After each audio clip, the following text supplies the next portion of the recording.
வணக்கம். கம்பெனிங்களா அதோட share holders கிட்ட எப்படி பேசும்னு இன்னைக்கு அது யோசிச்சிருக்கீங்களா? அதுக்கு பேரு தான் கார்ப்பரேட் ஆக்ஷன்ஸ். அது என்ன, எதுக்கு பண்றாங்கன்னு ரொம்ப சிம்பிளா இன்னைக்கு பார்க்க போறோம். வாங்க ஆரம்பிக்கலாம். நம்மள மாதிரி நிறைய இன்வெஸ்டர்ஸ் இத கண்டிப்பா பார்த்திருப்போம். ஒரு நாள் காலையில உங்க போர்ட்ஃபோலியோவை பார்க்கும்போது ஒரு ஷேரோட விலை மட்டும் டக்குன்னு குறைஞ்சிருக்கும். என்னடா இதுன்னு ஒரு நிமிஷம் குழப்பமா இருக்கும் இல்லையா? ஆனா அதுக்கு பின்னாடி பெரும்பாலும் ஒரு கார்ப்பரேட் ஆக்ஷன் தான் காரணமா இருக்கும். ரொம்ப சிம்பிளா சொல்லணும்னா, கார்ப்பரேட் ஆக்ஷன்ஸ்ங்கிறது கம்பெனிங்க அதோட ஷேர் ஹோல்டர்ஸ் கிட்ட பேசுற ஒரு மொழி. ஒவ்வொரு ஆக்ஷனும் அந்த கம்பெனியோட ஹெல்த் எப்படி இருக்கு, அவங்களோட ஃபியூச்சர் பிளான் என்ன, நமக்கு என்ன வேல்யூ கொடுக்க போறாங்கன்னு ஒரு மெசேஜ் சொல்லுது. சரி, இந்த மொழியோட முதல் வார்த்தையிலிருந்து ஆரம்பிக்கலாம். ஒரு கம்பெனி உங்களுக்கு நன்றி சொல்ல நினைச்சா எப்படி சொல்லும்? பணமா கொடுக்கும் இல்லையா? அதுதான் டிவிடெண்ட். ஒரு கம்பெனி நல்ல லாபம் சம்பாதிக்கும்போது அந்த வெற்றிய அதோட ஓனர்ஸான நம்ம கூட, அதாவது ஷேர் ஹோல்டர்ஸ் கூட பகிர்ந்துக்க நினைப்பாங்க. அந்த ஷேரிங் தான் டிவிடெண்ட். உங்ககிட்ட எவ்ளோ ஷேர்ஸ் இருக்கோ அதுக்கேத்த மாதிரி உங்களுக்கு காசு கிடைக்கும். உதாரணத்துக்கு, இன்ஃபோசிஸ் கொஞ்ச நாளைக்கு முன்னாடி ஒரு ஷேருக்கு 42 ரூபாய் டிவிடெண்ட் கொடுத்தாங்க. சும்மா யோசிச்சு பாருங்க. உங்ககிட்ட ஒரு 100 இன்ஃபோசிஸ் ஷேர் இருந்திருந்தா எதுவும் பண்ணாமலேயே உங்க பேங்க் அக்கவுண்ட்டுக்கு 4200 ரூபாய் வந்திருக்கும். இப்படிதான் கம்பெனி தன்னோட லாபத்தை நம்ம கூட ஷேர் பண்ணிக்குது. ஆனா இதுல ஒரு முக்கியமான விஷயம் இருக்கு. டிவிடெண்ட் கொடுக்கறது கம்பெனியோட கடமை கிடையாது, அது அவங்களோட விருப்பம்தான். பொதுவா நல்லா வளர்ந்து நிலையா இருக்கிற கம்பெனிங்க தான் கையில இருக்கிற எக்ஸ்ட்ரா பணத்தை நமக்கு டிவிடெண்டா கொடுப்பாங்க. இந்த டிவிடெண்ட் விஷயத்துல நீங்க கவனிக்க வேண்டிய ஒரே ஒரு முக்கியமான நாள் எதுன்னா அது எக்ஸ் தேதி தான். சிம்பிளா சொல்லணும்னா, டிவிடெண்ட் வேணும்னா இந்த எக்ஸ் தேதிக்கு ஒரு நாள் முன்னாடியாவது அந்த ஷேரை நீங்க வாங்கியிருக்கணும். எக்ஸ் தேதி அன்னைக்கு வாங்கினா கூட டிவிடெண்ட் உங்களுக்கு கிடைக்காது. அந்த ஷேரை வித்தவருக்கு தான் போகும். அவ்வளவுதான் மேட்டர். நீங்க கேட்கலாம், ஏன் எக்ஸ் தேதினிக்கு ஷேர் விலை குறையுதுன்னு? இது ரொம்ப இயல்பான ஒரு விஷயம். கம்பெனி உங்களுக்கு கொடுக்குற டிவிடெண்ட் பணம் அவங்களோட கணக்குலேருந்து வெளியே போகுது இல்லையா? அதனால அந்த மதிப்பு ஷேர் விலையில அட்ஜஸ்ட் ஆகுது. இத பத்தி பெருசா கவலைப்பட தேவையில்ல. சரி, கம்பெனி உங்களுக்கு பணமா கொடுக்காம வேற மாதிரி ட்ரீட் கொடுக்க நினைச்சா, உதாரணத்துக்கு ஒரு பெரிய பீட்சாவை கொடுத்துட்டு அதை நிறைய துண்டுகளா வெட்டி கொடுத்தா எப்படி இருக்கும்? அதத்தான் போனஸ்லயும் ஸ்டாக் ஸ்பிளிட்லயும் செய்றாங்க. இந்த பீட்சா உதாரணம் இதுக்கு ரொம்ப கரெக்டா இருக்கும். போனஸ் இல்லனா ஸ்பிளிட்டுக்கு அப்புறம் உங்ககிட்ட இருக்கிற மொத்த பீட்சாவோட சைஸ் மாறவே போறதில்ல. ஆனா முன்னாடி 4 பெரிய துண்டா இருந்தது, இப்போ 8 சின்ன துண்டா இருக்கும்.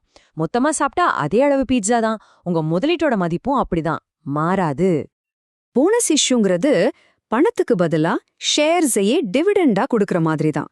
கம்பெனி தன்னோட சேமிப்புல இருந்து ஏற்கனவே ஷேர் வச்சிருக்கிறவங்களுக்கு ஃப்ரீயா இன்னும் கொஞ்சம் ஷேர்ஸை கொடுப்பாங்க. இங்க பாருங்க, கணக்கு ரொம்ப சிம்பிள். போனஸ்க்கு முன்னாடி உங்ககிட்ட 100 ஷேர் இருக்கு. ஒரு ஷேர் விலை 75 ரூபாய். அப்போ மொத்த மதிப்பு 7500 ரூபாய். இப்போ போனஸ்க்கு அப்புறம் என்னாச்சு? உங்ககிட்ட 200 ஷேர் இருக்கு. ஆனா விலை பாதியா குறைஞ்சு 37 ரூபாய் 50 காசு ஆயிடுச்சு. இப்போ மொத்த மதிப்பு? ஆச்சரியமா இருக்கா? அதே 7500 ரூபாய் தான். பாத்தீங்களா, உங்க முதலீடோட மதிப்பு மாறவே இல்ல. ஸ்டாக் ஸ்பிளிட், அதாவது பங்கு பிரிப்பு, இதுவும் கிட்டத்தட்ட போனஸ் மாதிரி தான் வேலை செய்யும். கம்பெனி அதோட ஒவ்வொரு ஷேரையும் பல ஷேர்ஸா பிரிக்கும். இதனால ஷேர்ஸோட எண்ணிக்கை அதிகமாகும், ஆனா ஒரு ஷேரோட விலை குறைஞ்சிரும். அப்போ போனஸ்க்கும் ஸ்பிளிட்டுக்கும் என்னதான் வித்தியாசம்?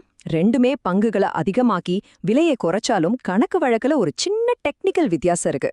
போனஸ்ல கம்பெனி தன்னோட சேமிப்புல இருந்து உங்களுக்கு ஷேர்ஸை பரிசா கொடுக்குது. இது கம்பெனியோட ஃபினான்ஷியல் ஸ்ட்ரென்த்தை காட்டுது. ஆனா ஸ்பிளிட்ல இருக்கிற ஒரு ஷேரை 2ஆ உடைக்கிறாங்க, அவ்வளவுதான். ஒரு முதலீட்டாளரா நமக்கு 2ஓட விலையும் கிட்டத்தட்ட ஒண்ணுதான். ஸ்பிளிட்டுக்கும் அதே கதை தான். 100 ஷேர், ஒரு ஷேர் 900 ரூபானா மொத்த மதிப்பு 90000 ரூபாய். ஸ்பிளிட்டுக்கு அப்புறம் ஷேர்ஸ் 200 ஆயிடுச்சு, வென 450 ஆயிடுச்சு. ஆனா மொத்த மதிப்பு அது மட்டும் மாறாம அதே 90000 ரூபாயில நிக்குது.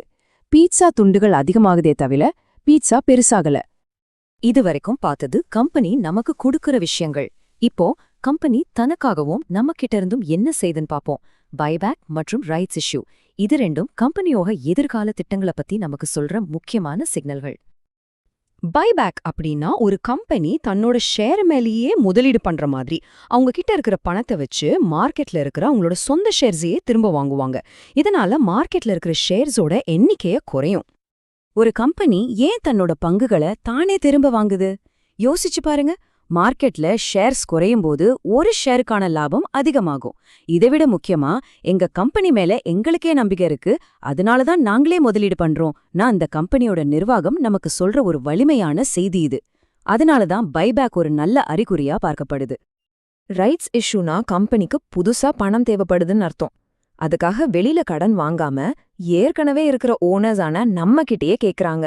அதுவும் மார்க்கெட் விலையை விட கம்மியான விலையில, அதாவது தள்ளுபடியில புது ஷேர்ஸ வாங்கிக்க ஒரு வாய்ப்பு கொடுக்கறாங்க.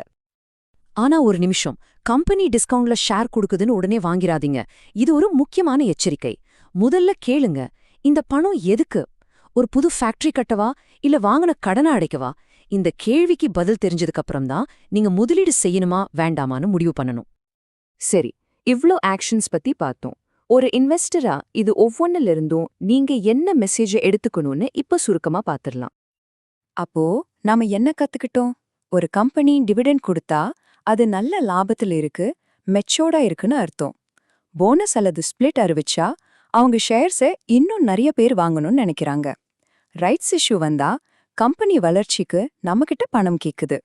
ஆனா பைபேக் பண்ணா அவங்க எதிர்காலத்தை பத்தி ரொம்ப நம்பிக்கையா இருக்காங்கன்னு நம்ம புரிஞ்சுக்கலாம். இனிமேல் உங்க போர்ட்ஃபோலியோல ஒரு ஷேரோட விலை மாறும்போது நீங்க வெறும் நம்பரை மட்டும் பார்க்க மாட்டீங்க, அதுக்கு பின்னாடி இருக்கிற செய்தியை படிப்பீங்க.